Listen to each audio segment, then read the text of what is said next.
Olá, meu querido aluno referência, tudo bem com vocês? Comigo aqui está tudo bem. Eu sou o professor Wallace, estamos aqui hoje para debater um tema muito importante que é o tema da violência de gênero. E aqui eu quero deixar claro que nós vamos discutir violência de gênero não somente no âmbito da violência física, mas também de todas as modalidades de violência que você muito provavelmente já estudou na Lei Maria da Penha, na Lei 11.340 de 2006. E aí, alguns devem estar se perguntando, na verdade, algumas, né, principalmente aquelas que são mais ativistas, né, o porquê de um professor debater violência de gênero, sendo que essa temática é um tema de local de fala feminino, né? É uma discussão muito típica e muito arraizada, né, no movimento feminista. E aí eu explico por que eu vou falar sobre isso, justamente porque estamos no mês de dezembro e no mês de dezembro nós temos instituído pela Lei 11.489 de 2007 o Dia Nacional da Mobilização dos Homens pelo Fim da Violência contra as Mulheres. É justamente o dia 6 de dezembro que foi instituído como esse dia, e esse dia 6 de dezembro remete ao dia 6 de dezembro de 1989, lá na cidade de Montreal, onde aconteceu o massacre de Montreal, que deu fim à vida de 14 mulheres, justamente praticada por um homem que matou essas mulheres, justificando o seu massacre, a sua violência contra essas mulheres, no seu ódio ao feminismo, no seu ódio à ocupação por mulheres de locais em que ele considerava, no mercado de trabalho, locais que ele considerava tipicamente masculinos. Isso, quando se diz isso hoje, em pleno 2020, pensamos que talvez seja um absurdo, mas não é um absurdo.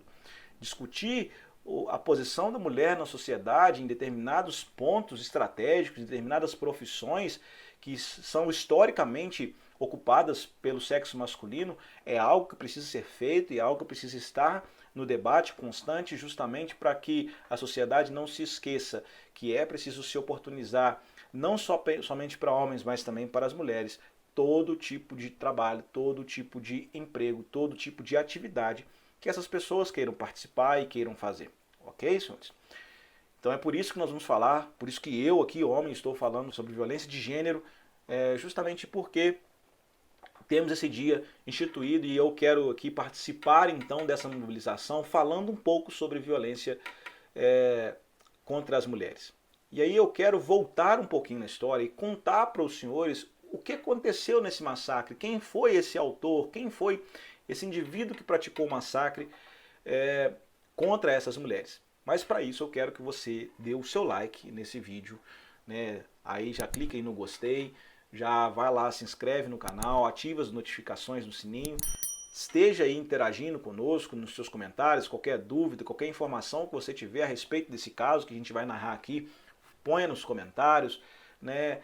Todas essas fontes que nós buscamos aqui são fontes que estão disponíveis aí na internet, você pode consultar todas elas, então estamos aqui para falar um pouquinho sobre essa história, para que a gente possa entender um pouco da história do Marc Lepine e então verificar o quanto essa sociedade que naturalmente machista, né, patriarcal, ela vem construindo pessoas e pode estar continuando construindo pessoas que tenderão à violência contra essas mulheres, contra as mulheres de forma geral. E aí nós precisamos entender isso, entender a história para que esses erros não sejam cometidos novamente.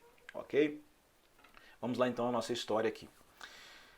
No dia 6 de dezembro de 1989, um cidadão canadense conhecido como Marc Lepine, na época com 25 anos de idade, entrou dentro da escola politécnica aí, portando um rifle, a semiautomática e uma faca de caça e dizimou aí 14 vidas de mulheres e ainda deixou outras 14 pessoas feridas, sendo 10 mulheres e 4 homens. Mas quem foi Marc Lepine?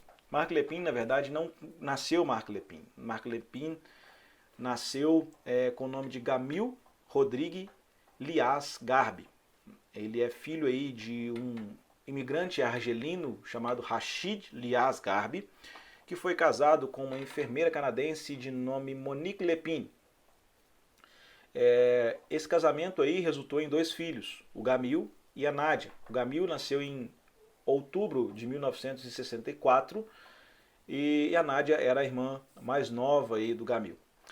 O Rashid, ele trabalhava aí, né, com venda de fundos em uma empresa muito bem sucedida, e ele tinha uma visão a respeito das mulheres que era uma visão muito equivocada, uma visão que, embora tivesse a sua justificativa para a época, já estava sendo combatida pelo movimento feminista daquele período de maneira bem eficaz, que era aquele entendimento de que a mulher deveria ocupar apenas os espaços domésticos, os espaços em que ela cuidaria da casa, da criação dos filhos, né, e manteria ali a sua atenção aos serviços determinados pelo marido. E o Rashid tinha esse pensamento, ele tinha essa visão e por conta disso ele era uma pessoa violenta.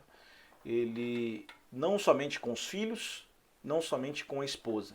Ele era violento, agressivo. E esses episódios de agressão eles eram constantes naquela família, gerando inclusive situações em que os filhos ficaram aí marcados em seus corpos. Em uma dessas ocasiões, em 1970 especificamente, o Rashid deu um golpe tão forte contra o filho, o Gamil, que o Gamil ficou com os hematomas aí durante mais de uma semana. Por ocasião dessa situação em específico, a Monique ela resolveu então separar-se do Rashid, né, pediu o divórcio. Esse divórcio somente foi efetivamente concretizado juridicamente no ano de 1976, embora a separação já tenha acontecido ali em 1971. Em razão dessa separação, o Rashid ele simplesmente abandonou os filhos, ele deixou de quitar a hipoteca da casa, também não arcou com as despesas de pensão alimentícia, abandonou completamente os filhos, deixando eles à sorte e também aos cuidados da mãe. Por conta dessa situação, a mãe, a Monique, ela teve que se desdobrar no trabalho, né, procurar efetivamente uma carga de trabalho bem maior do que ela já tinha para compensar essa perda que o pai fazia financeira e garantir aí uma subsistência para os filhos. E por conta desse excesso de trabalho da mãe, ela acabava deixando os filhos, né, com outras famílias, né, durante a semana e somente os visitando, os vendo aí, ficando com eles efetivamente somente nos finais de semana. A relação do Gamil com o Rashid, esse abandono e essa situação da mãe não estar presente foi alimentando então situações, né, na vida do Gamil que ensejaram, né, geraram todo esse ódio, esse desprezo também por mulheres, né? Uma vez que o pai que desprezava a esposa era violento e abandonou a ele, mas a mãe também que era vítima dessa violência toda, ela acabou também deixando o filho para poder trabalhar, ocupar posições de destaque no seu trabalho, de modo a garantir a subsistência, mas isso não estava no pensamento do Gamil, e isso fez com que ele entendesse também que não era interessante que as mulheres, né, inclusive a sua própria mãe, ocupassem essas posições. Mas isso é algo que a gente vai ver um pouquinho mais para frente ainda. O Gamil, então, quando ele pôde fazer isso legalmente, ele foi lá e trocou o nome. Ele não queria mais carregar esse nome Gamil, né, que tinha lá a sua origem, né, nos países, né, de origem do seu, na Argélia, né, no país de origem do seu pai. Então, isso era objeto, inclusive, de certo preconceito na escola, né, porque remete a uma ideia de uma origem oriental, né, uma origem árabe, digamos assim, do Oriente Médio, e isso fazia com que o Gamil se sentisse ali preterido em relação aos demais alunos, era objeto ali de bullying por parte dos demais alunos que diziam que ele tinha uma origem árabe, sendo que na verdade ele era canadense de nascimento.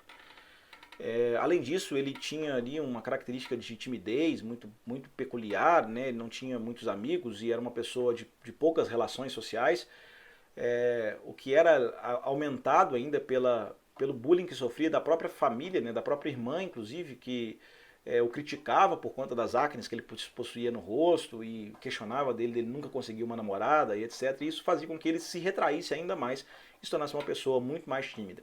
Mas por conta desse ódio que ele alimentou contra o pai, contra essa origem dele, ele resolveu mudar o nome de Gamil para Mark e tirou o Garbi, né, que era o sobrenome do pai, e colocou o Lepin, que era o sobrenome da mãe, né, justamente para não ter mais nenhum tipo de vínculo com o Rashid, que era o seu pai.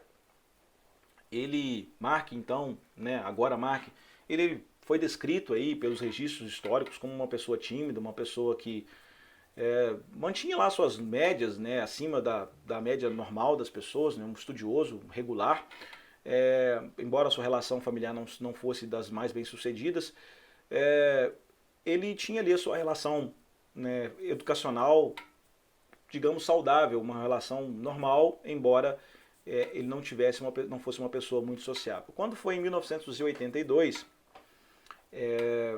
a família precisou se mudar, né, para um local mais próximo da casa do trabalho da mãe. E por conta dessa situação ele sofreu uma separação de um amigo, que era o único amigo que ele tinha na escola. Esse amigo, não temos a identificação dele, mas esse amigo houve um rompimento desse laço que havia sido construído ao longo dos anos ali com esse amigo. E por conta disso, o Gamil Neumark, em sua carta de suicídio, ele descreve que foram os 7 anos, de 82 a 89, os 7 anos em que ele não teve alegria. Esses 7 anos não trouxeram nenhum tipo de alegria para ele. E realmente você vai ver aqui, a partir de agora, que ele sofreu diversas frustrações ao longo desses anos. Um ano antes, a irmã já havia sido colocada aí numa casa de recuperação, né, por conta da delinquência e do abuso de drogas, que ela era uma menina realmente abusiva em relação a essas práticas. E então, com a mudança para essa outra localidade, o Gamil começou a trabalhar, né, no hospital em que a mãe dele era chefe de enfermagem, e ele perdeu o contato com esse amigo. E então os companheiros de trabalho começaram a perceber que ele possuía ali um comportamento agressivo, um comportamento antissocial, um comportamento de insubordinação.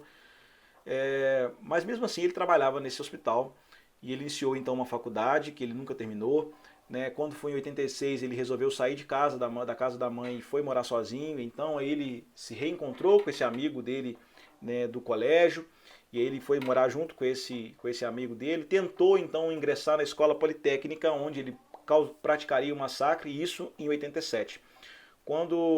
Melhor, em 86. Em 86 ele tentou ingressar na escola politécnica, mas ele teve seu pedido indeferido, porque diferente do sistema brasileiro, em que você presta o vestibular e inicia o curso, seja ele em qualquer área, né, o ingresso no curso superior de alguns países, inclusive nesse caso, ele exige ali alguns pré-requisitos.